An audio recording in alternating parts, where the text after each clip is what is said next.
we start off here with a little bit of inks. I'd already put on a couple of ink lines, only two, on each side of the building, and I'm about to measure out different points here to actually lose the inks out.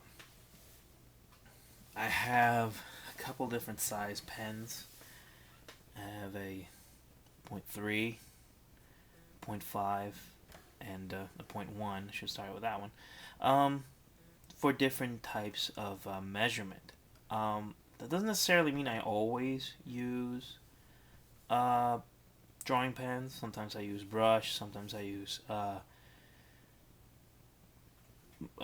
Croquill. Not a big repeatograph guy, but I have used it. For stuff like this, for the more technical stuff like this, though, I find that the pens do actually have a pretty good handle. Especially if I'm working with something where I'm going to be using a ruler a lot. There are ways to use a ruler with brush, but it is a pain. It's a huge pain, actually. So, doesn't mean that you always have to be tied to whatever materials you're using at a time. You can shift around and use different things, and it should work for you. I jump from brush to Croquill to markers to pens to whatever's near me, and I work as much as possible with whatever the job requires. Right now I'm trying to add definition.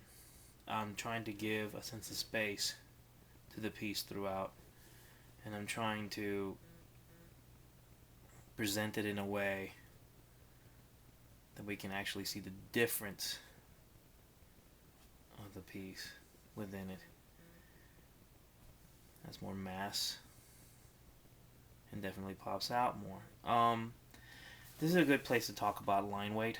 Line weight is basically the illusion of 3 dimensions on a 2-dimensional plane. What that basically means is that the piece is going to feel like it has more weight to it and has more mass to it simply because of the size of our lines, even though they're just lines on paper. There's nothing special about them, but here we are putting them down anyway. I'm going over the lines with a different size pen. On the front ones to make it seem like the front building is definitely has mass beyond the one behind it. It feels like there's some space.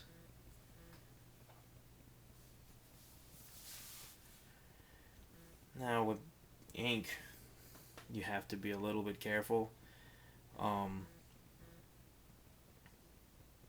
Obviously, if you slip, if you draw out of the line, if you screw up, well, you screwed up. So don't be afraid of the white out or white gel pens or whatever you need. Because at the end of the day, I find that a lot of the media art stuff tends to be scanned and tends to be put in different levels. You can see there's a little bit more weight and mass in this piece now than there was before.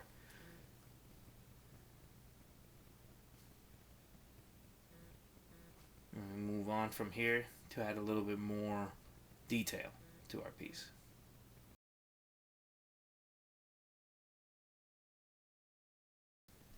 Now we've added mass and we've added weight, we can go into the back building and actually add a little bit of lines there too. First off, just to get a nice sense of what it is that I'm actually working on, I'm going to start designating my image. Trying to do blocked out lines around. Now, normally, after I've drawn the piece out, this is the first thing I do. This time around, I started drawing the building around it because I wanted to show you guys the difference between line weight and mass and the illusion that it is on paper. But normally, I tend to go into the blocking of the image first because it makes me feel like I'm working on one set piece. After measuring everything out, it feels like it has some level of structure. You could do this at the end of the process as well, and it's not going to make or break the piece. It's not something that's going to demolish the view of the piece, but I prefer to get it done early because it helps me maintain my frame of thought, my idea of how this piece is supposed to go. I also like blocking it out with thicker lines, depending on the the project and also the purpose of the piece. If it's just an illustration and it needs blocking around, like most illustrations have light blocks because essentially it's meant to be framed. But this one in particular feels like it needs a stronger blocking sense around it, then I go for thicker lines and even add lines on top of it.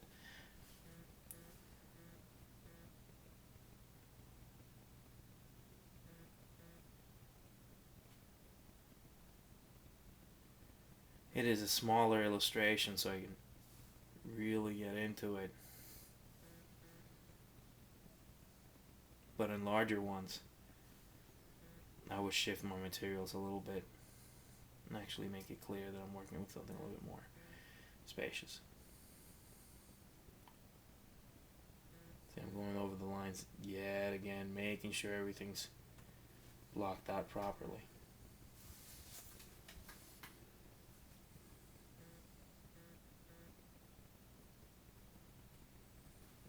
Now, when I do actually do lines and they don't 100% end up on the blocked area, I just go back in and color in the white area. So it feels like a full blocked in line. That's what I'm doing right here.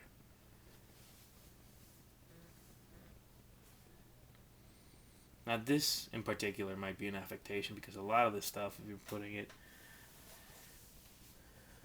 and you're scanning it in, you can just take it to Photoshop or Illustrator and really block it in there, but I prefer to do it by hand because, I don't know, I have problems.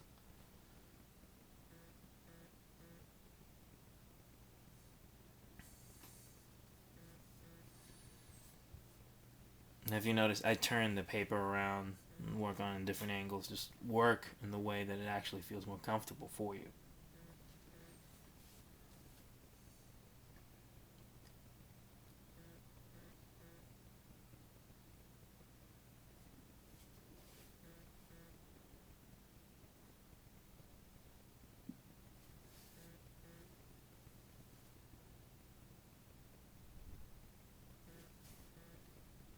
Again, this is something that could be done at any point in the illustration, but it does add a sense of definition to it, so I tend to do it early. This is not something that I'm saying that's set in stone. You must do this at this specific point.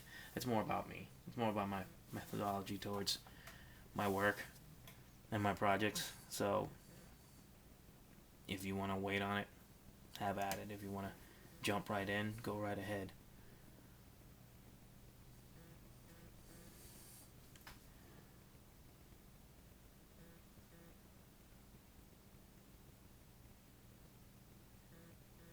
It is a little time consuming, as you can see.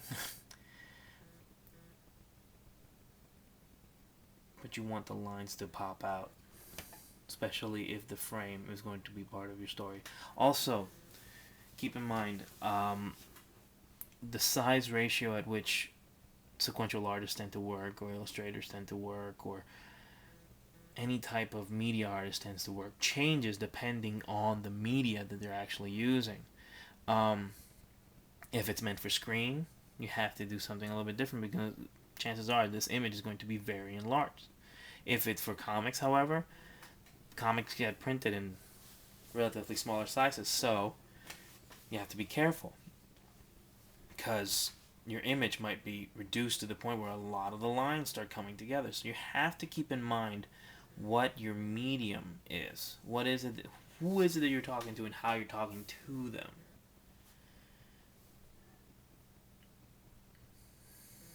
Now that I've got my blocking set up, I'm starting to go back in and starting to define my building all the way throughout. Doing my lines, throwing them in.